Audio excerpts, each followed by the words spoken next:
8절에서 3절입니다. 저희 다 함께 봉독하도록 하겠습니다. 그는 허물과 죄로 죽었던 너희를 살리셨도다. 그때에 너희는 그 가운데서 행하여 이 세상 풍조를 따르고 공중의 권세 잡은 자를 따랐으니 곧 지금 불순종의 아들들 가운데서 역사하는 영이라. 전에는 우리도 다 그 가운데서 우리 육체의 욕심을 따라 지내며 육체와 마음에 원하는 것을 하여 다른 이들과 같이 본질상 진노의 자녀이었더니. 아멘.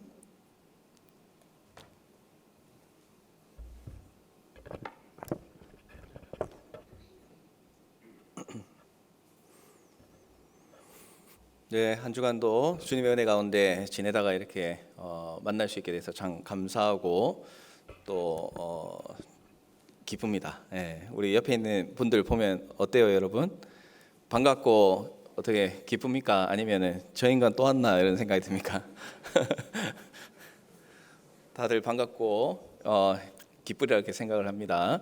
오늘 이제 설교 제목이 과거를 잊은 이에게는 은혜가 없다라는 그런 설교 제목인데 오늘 이 말씀을 통해 가지고 우리의 원래 모습이 어떤 존재였는가 좀 한 번 더 다시 한번 기억하고 또 잊지 말자, 항상 기억하고 살아야 되겠다라는 그런 다짐이 오늘 여러분 가운데 있었으면 좋겠어요.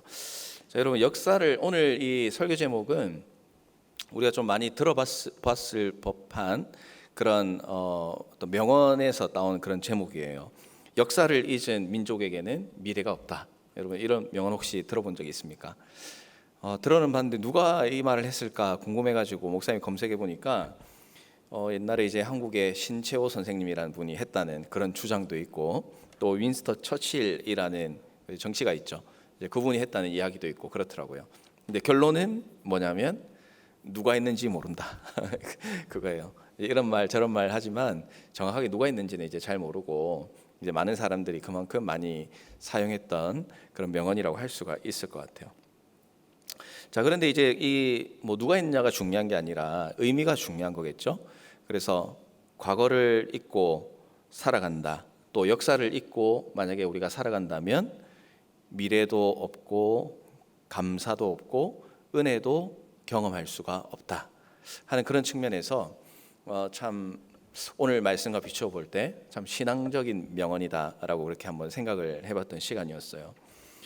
역사에 대한 이야기를 참 많이 합니다. 우리는 역사를 통해서 우리가 반복해서 실수할 수 있는 것들을 줄여 나갈 수 있고, 또 과거의 실수를 통해서 미래에 실수하지 않는 미래를 준비해 나갈 수 있기 때문에 그렇습니다. 그래서 뭐 역사책이나 고전책을 많이 읽으라고 그렇게 이야기를 하죠. 시대를 뛰어넘고 지혜롭게 처신하고 또 삶의 어떤 살아가는 방식을 배울 수 있기 때문에 그래요. 그래서 중국에 특별히 또 그런 책들이 많이 있는데 사기라는 그런 책을 읽다 보면은 누구나가 고민하는 주제인 사람과 세상에 관한 그런 분별력을 배울 수 있다라고 이렇게 이야기를 합니다. 또 손자병법이라고 여러분 책 들어봤을 거예요. 이 손자병법이라는 책을 통해 가지고 싸우지 않고 이기는 최고의 방법이 무엇인가를 이 책을 통해서 배울 수가 있습니다. 또 군주론을 통해서 인간의 본성과 또 지도자가 가져야 될 자질에 대해서 이제 배우기도 하죠.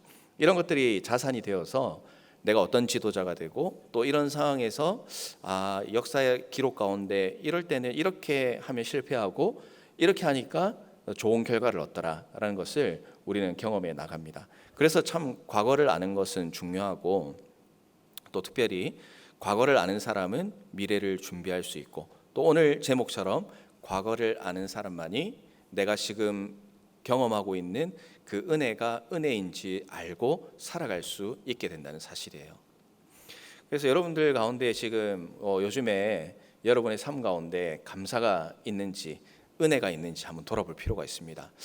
내 삶에 은혜가 없고 감사가 없어요 라고 한다면 어쩌면 여러분의 과거의 모습을 잊고 착각하고 살아가는 그런 삶을 오늘 우리가 살아가고 있을 수 있기 때문에 그렇습니다.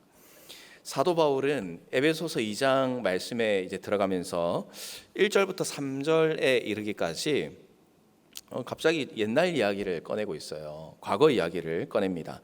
과거에 우리가 어떤 모습이었는가, 이제 이걸 이제 돌아보는 그런 말을 우리에게 전해주고 있는데, 이 내용을 가만히 보고 있으면 와, 우리가 과거에 얼마나 정말 무시무시한 일을 겪었었는가 하는 것을 이 말씀을 통해서 좀 경험을 해볼 수가 있습니다. 이방인들에 대해서 이야기하고 유대인들에 대해서 이야기를 하는데 요약하면 이런 거예요. 모든 사람들이 죄와 허물 때문에 죽은 상태에 있었다. 죽은 상태에 있었다는 거죠. 근데 이제 이건 육체적으로 죽은 것이 아니라 영적으로 죽어 있는 상태를 말합니다. 자, 그래서 이제 오늘 이제 말씀 1절, 2절, 3절을 통해서 이 유대인과 이방인들이 가졌었던 옛날 모습, 그리고 그 모습이 꼭 우리가 예전에 예수님 믿기 전의 모습과 똑같은 상황이었다는 사실을 기억하고, 혹시나 우리의 삶 가운데 이미 다 정리했어야 되는 이 과거의 모습이 오늘 우리의 삶 가운데 여전히 남아있지는 않는지 한번 확인하고 또 하나님 앞에 또 결단할 수 있는 그런 시간이 되기를 바랍니다. 자, 먼저 1절과 2절, 3절인데 1절과 2절은 대상이 이방인을 향한 그런 말씀이에요. 그리고 3절은 유대인과 관련된 말씀입니다. 자, 우리 하나씩 한번 보도록 하겠습니다. 먼저 첫 번째로 우리가 구원받기 전에 모습이 어떠했는가. 그러니까 정확하게 이야기하면 사도 바울이 너희라고 이제 표현을 하고 있는데, 여기에서 너희는 에베소 교회 성도들, 그러니까 유대인이 아니라 이방인을 향하여 말하는 그런 이야기입니다. 자, 너희가 어떤 존재였냐면 허물과 죄로 죽어 있었다, 그렇게 이야기를 하죠. 그래서 1절 말씀에 보면 이렇게 기록을 합니다. 그는 허물과 죄로 죽었던 너희를 살리셨도다, 기록을 하고 있습니다. 자, 그런데 이제 헬라어 성경을 보면 이 1절 말씀에는 마지막이 지금 살리셨도다라고 끝나고 있지만 사실 동사가 없어요. 이 동사는 나중에 뒤쪽에 나오는 동사를 끌어다가 1절이 이제 말이 되게 하기 위해서 이제 붙여 놓은 것인데, 원래 이 1절의 말씀을 나오는 말씀 그대로 번역을 한다라고 한다면 뭐라고 할 수 있을까요? 이렇게 볼 수 있어요. 너희의 허물과 죄로 인하여 죽었던 너희들, 이렇게 이제 이야기를 하고 있는 거죠. 그러니까 너희가 어떤 존재인가, 우리가 어떤 존재인가를 짧지만 간단하고 분명하게 밝히고 있는 거죠. 너희는 허물로 그리고 죄로 죽었던 자, 그게 우리를 설명하는 그런 이야기예요. 본문에서 사도 바울은 과거에 이방인 성도들이 죽었다고 그렇게 말을 하고 있습니다. 자, 이것은 육체적 죽음이 아니라 영적인 죽음이라고 말씀을 드렸습니다. 왜 영적인 죽음이라고 그렇게 설명을 하고 있을까요? 자, 한번 생각해 봅시다. 생명의 근원은 여러분 누구한테서 오는 거예요? 우리의 생명의 시작은 하나님으로부터 오는 겁니다. 그래서 우리가 표현할 때 생명의 근원은 하나님께 있다라고 이렇게 설명을 하는 거죠. 자, 그렇기 때문에 이 생명의 시작이고 생명의 중심이신 하나님을 떠나면 어떻게 되겠습니까? 이 생명을 공급받지 못하는 상태가 되기 때문에 이 죽은 상태가 되는 거예요. 그게 바로 영적으로 죽은 상태라고 할 수가 있습니다. 사람이 물을 마시지 않으면 금세 죽을 수밖에 없는 것처럼 하나님과의 관계와 교제가 끊어지면 영적으로 죽은 사람이다라고 하는 거죠. 그래서 영적으로 살아간다는 것은 결국 하나님과 교제하고 하나님을 즐거워하고 또 하나님께 예배하는 것을 말하는 것이에요. 이방인들은 하나님에 대한 관심이 없었습니다. 그래서 하나님이 우리를 사랑하신다라고 할 때 하나님이 우리를 사랑한다는 의미가 무엇인지를 알지를 못해요. 그리고 그것을 오늘 말씀에는 허물과 죄다라고 설명을 하고 있습니다. 그러니까 허물과 죄 때문에 이 에베소 교회 성도들은 죽어 있는 상태였다라는 것이죠. 우리가 생각할 때는 이 허물이라는 것이 부끄러운 과거가 있는 것을 생각할 때가 있어요. 또 죄라는 것은 법을 어기는 것을 죄다라고 생각을 합니다. 그런데 유대인들에게는 이 허물과 죄라는 것이 조금 다른 의미를 가지고 있어요. 허물과 죄라고 할 때 이 단어는 하나님과 관계가 있는 그런 단어입니다. 자, 허물이라고 번역된 헬라어를 한번 보면 원래 정해져 있는 선을 이렇게 넘어가거나 또 바르게 가야 하는 길을 벗어나는 것, 이것을 허물이라고 그렇게 설명을 해요. 그러니까 사람이 어떤 잘못을 하는데 하나님의 뜻과 하나님의 길에서 하나님의 명령에서 벗어나는 것이 허물이다라고 정의를 할 수가 있겠습니다. 죄라고 번역된 이 헬라어도 역시 마찬가지예요. 이 단어의 뜻을 보면 우리가 화살을 쏘면 이렇게 관역이 있잖아요. 표적이 있어요. 이제 거기에 이제 원래 탁 맞춰야지 되는 건데 그 표적을 빗나가거나 표적에 다다르지 못하고 떨어지는 것, 이것을 죄라는 그 원래 의미를 가지고 있습니다. 하나님의 뜻과 명령에 정확히 맞춰지지 않고 그리고 다다르지 못하는 것, 이것이 바로 죄라는 것이라 그런 의미를 가지고 있다는 뜻이에요. 두 단어는 사실 같은 의미를 가지고 있다고 할 수가 있습니다. 사도 바울은 이 비슷한 두 단어를 사용해서 우리가 얼마나 죄와 허물 가운데 있는 그런 패역한 존재인지를 지금 설명을 하고 있습니다. 그런데 이 관역에서 벗어난다, 그리고 바른 길에서 벗어난다 하는 것은 실수로 그렇게 되는 게 아니에요. 일부러 그렇게 되는 것이죠.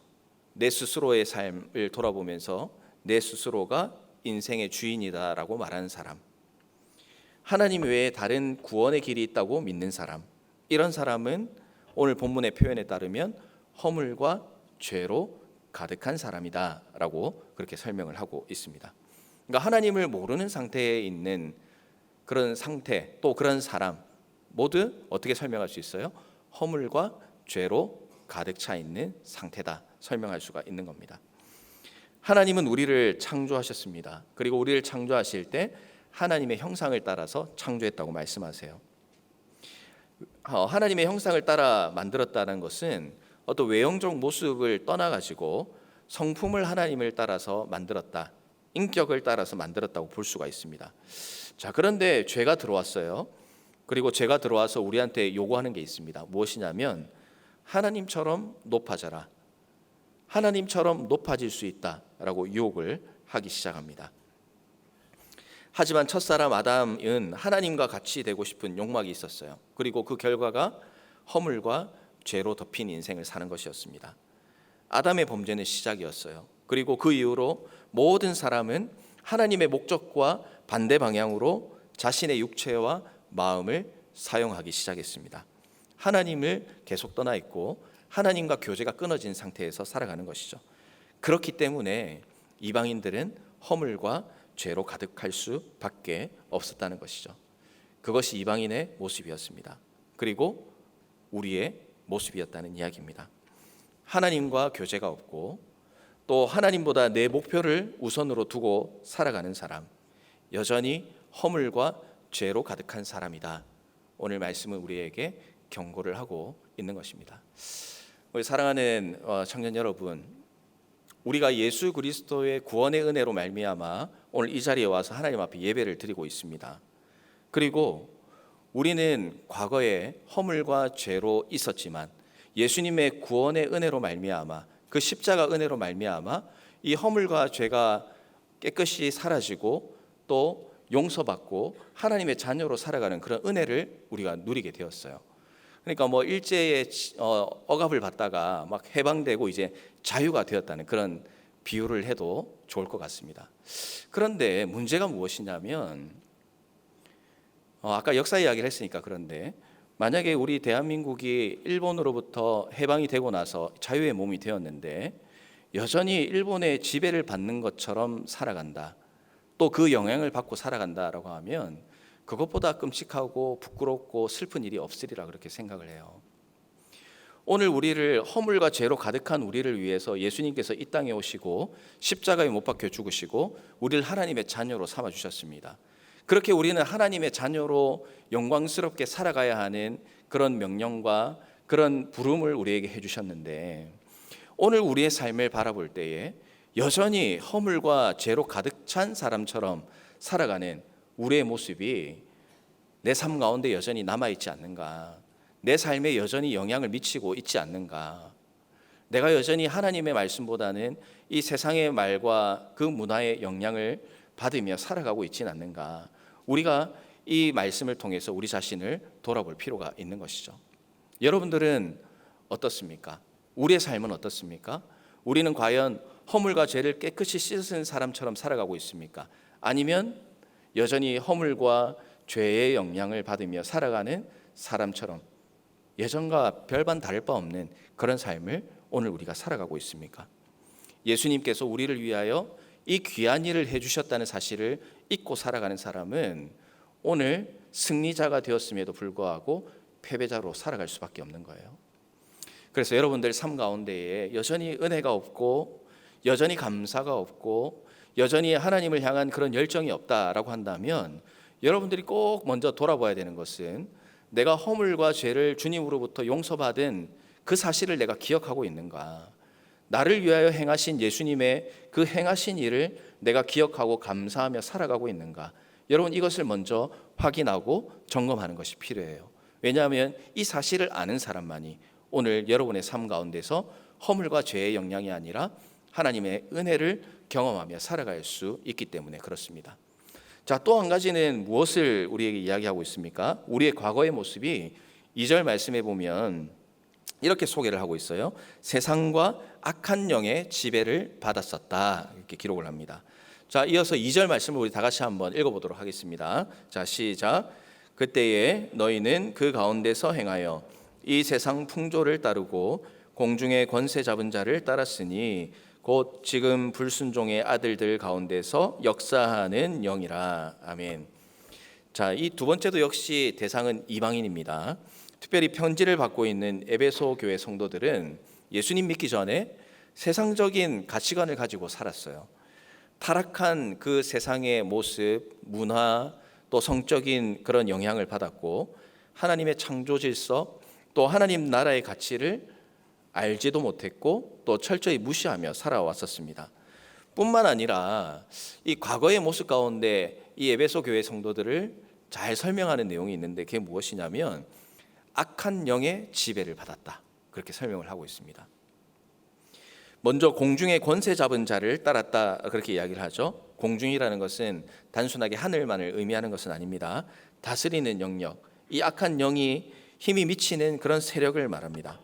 이 공중의 권세 잡은 자는 하나님의 뜻을 대적해요. 그리고 그것뿐만 아니라 인간 사회에서 활동하는 모든 악을 지칭한다고 할 수가 있습니다. 하나님께서 세상의 주인이시긴 하지만 죄로 인하여서 그 자리를 악한 영이 차지하게 되었습니다. 하나님의 통치가 있어야 하는 이 세상 나라가 이 악한 영 때문에 사탄의 나라가 되고 말았던 것이죠. 그들은 사람의 마음을 혼란스럽게 하고 또 악한 영향을 미칩니다. 또 이 세상에 살아가는 사람들이 죄를 짓게 만들어요. 또 잘못된 가치관을 가지게 만듭니다. 무엇이 가치 있는가를 생각하고 정할 때에 교묘하게 영향을 미치게 되는 것이죠. 세상에서 잘 먹고 잘 사는 것이 최고다라는 그런 진짜 단순한 생각을 우리의 삶 가운데, 생각 가운데 심으면서 정말로 우리가 가치를 두고 살아가야 하는 것이 무엇인지에 대해서 생각하지 못하게 우리를 혼란스럽게 만드는 거예요. 또한 악한 영은 불순종의 아들들 가운데서 역사하시는 영이라고 말씀을 합니다. 하나님의 뜻에 불순종하는 모든 모습들, 그것이 바로 오늘 말씀에 표현하는 악한 영의 일이에요. 이 악한 영과 마귀는 최후의 심판 때까지 하나님을 대적합니다. 또 교회와 예수님 믿는 그리스도인들을 대적하게 될 것입니다. 하나님께 불순종하는 사람들을 종으로 삼고 죄를 짓게 만드는 것이죠. 예수님 믿기 전에 에베소 교회 성도들은 이 악한 영의 지배를 받았었어요. 그리고 거짓과 악을 행하였습니다. 하나님과 교제하는 것이 아니라 악한 영과 교제하면서 살았어요. 악한 영의 지배를 그리고 영향을 받으면 받을수록 2절 초반에 말하고 있는 것처럼 세상의 풍조를 따라 살아갈 수밖에 없는 것이죠. 쉽게 이야기하면 이런 겁니다. 성공하려면 이렇게 해야 된다. 세상에 많은 이야기들이 있을 거예요.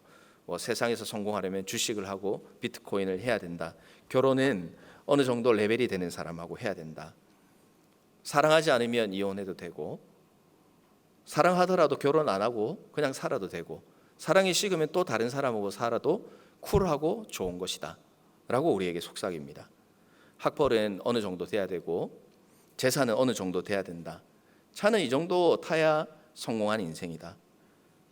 하나님을 향한 가치를 두고 살아가지 않으면 이 세상에서 말하는 수많은 속삭임에 우리의 기준이 그때그때마다 흔들릴 수밖에 없는 거예요. 분명히 좋은 게 아님에도 불구하고 주위에서 좋다고 하면 좋아 보입니다. 그게 이제 우리 사람인 거예요. 그렇게 살아야 한다고 하면 그렇게 살아야지만 성공하고 그렇게 살아야지만 행복한 것처럼 느껴지는 그런 시대를 우리가 살아가고 있습니다. 하나님이 기뻐하시지 않는 일들이 세상의 기준이 되고 사회의 기준이 되고 성공의 가치로 여겨지는 이유가 무엇일까? 그것이 바로 오늘 말씀에 답이 있다고 할 수 있어요. 악한 영의 지배하에 있기 때문에 그렇습니다. 하나님 나라의 가치를 알고 살아간다는 것은 악한 영에게는 굉장히 두려운 일이에요. 복음의 삶을 살아가면 악한 영이 두려워합니다. 많은 사람들이 세상의 기준과 가치를 들이대면서 강요하더라도 하나님 나라의 기준과 가치를 언급하는 그리스도인이 있다면 악한 영의 세력은 두려워하고 약해질 수밖에 없다는 사실이에요. 사랑하는 여러분, 여러분들은 이미 하나님 나라의 가치가 무엇인지, 하나님께서 원하시고 기뻐하시는 것이 무엇인지를 알고 있는 그런 사람입니다. 알지만 실천하지 않는 그런 부분들이 여러분에게 많을 거예요. 하지만 하나님 나라의 가치를 가지고 살아가려고 노력하면 눈에 보이지 않지만 악한 영들이 두려워하고 하나님 나라에 하나님께서 기뻐하시는 그 원래의 가치들이 세워지고 형성되는 일들이 생기게 됩니다. 누가 하는 것이 아니라 여러분들이 해야 하는 것이에요. 다른 사람이 잘 되는 것을 보고 부러워하고 나도 저렇게 될 수 있을까 걱정하며 살아가는 그런 삶이 아니라 여러분이 하나님 나라의 가치로 잘 사는 것으로 인해서 기뻐하고 또 여러분의 그런 삶을 통해서 이 세상의 기준 가운데 우리가 알지 못하는 기준이 있구나 하는 것을 여러분의 삶과 여러분의 모습과 여러분의 말을 통하여서 이 세상에 새로운 기준을 제시할 수 있는, 아니 새로운 기준이 아니라 원래의 가치를 알려줄 수 있는 그런 삶을 다른 누군가가 아니라 바로 여러분들이 살아갈 수 있어야 한다는 것입니다. 그래서 여러분, 이 세상의 기준과 가치와 그 문화에 너무 흔들리지 마세요. 여러분들이 하나님을 바라보고 또 누가 성공이라 하고 누가 실패라고 말할 사람은 이 세상에 아무도 없습니다. 그것을 말할 수 있는 분은 이 세상을 창조하시고 우리를 창조하신 하나님 한 분밖에 없어요. 여러분이 하나님을 바라보고 하나님께서 기뻐하실 그 일을 앞뒤 그리고 좌우 돌아보지 않고 하나님만 바라보고 걸어 나간다면 결국 여러분은 사람에 의해서가 아니라 하나님에 의해서 인정받고 성공받는 사람이 될 수 있기 때문에 그렇습니다. 그래서 여러분들 이 하나님의 말씀과 또 기도를 하는 가운데 여러분이 처해 있는 그 상황과 그 자리에서 내가 하나님 나라의 가치와 기준을 가지고 세상의 그 요구에 흔들리지 않고 해야 할 것이 무엇인가를 여러분들이 기도하면서 정리를 해보길 바랍니다. 여러분이 힘들다면 여러분들이 함께하게 하신 목장을 통해서 그런 이야기들을 나누어 보세요. 공동체에서 만나서 이런저런 세상의 이야기하는 것도 좋지만 그러나 그보다 더 중요한 것은 세상에서 우리가 하나님의 자녀로서 어떤 기준과 어떤 마음으로 살아갈 것인가 그것을 결단하고 여러분들 기준을 세우는 그런 모임이 돼야 되지 않겠습니까?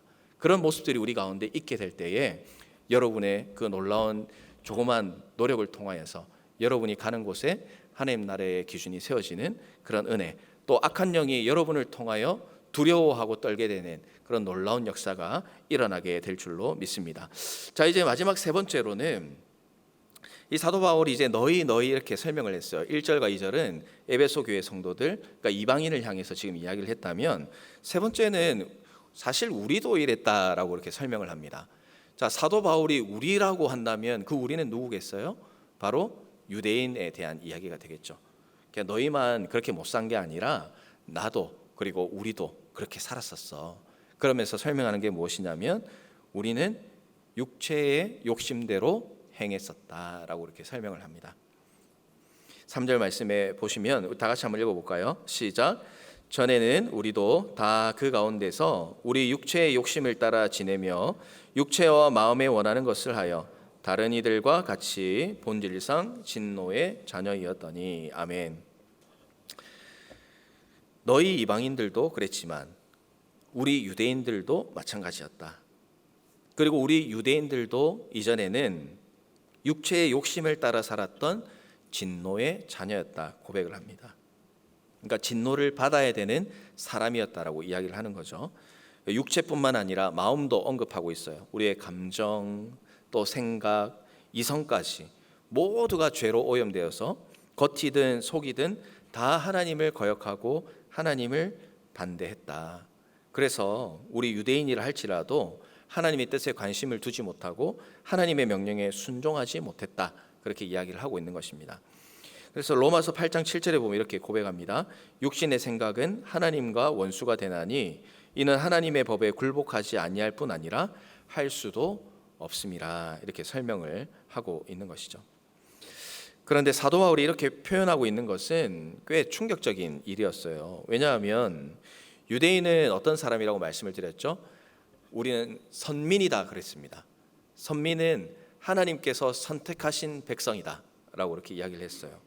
아니, 유대인들은 하나님께서 선택한 백성인데 이방인하고 똑같이 하나님의 진노를 받아야 되는 자녀였다 하는 사실이 이 사도 바울의 입을 통해서 지금 나타나니까 유대인들에게는 굉장히 모욕적인 그런 말이었어요.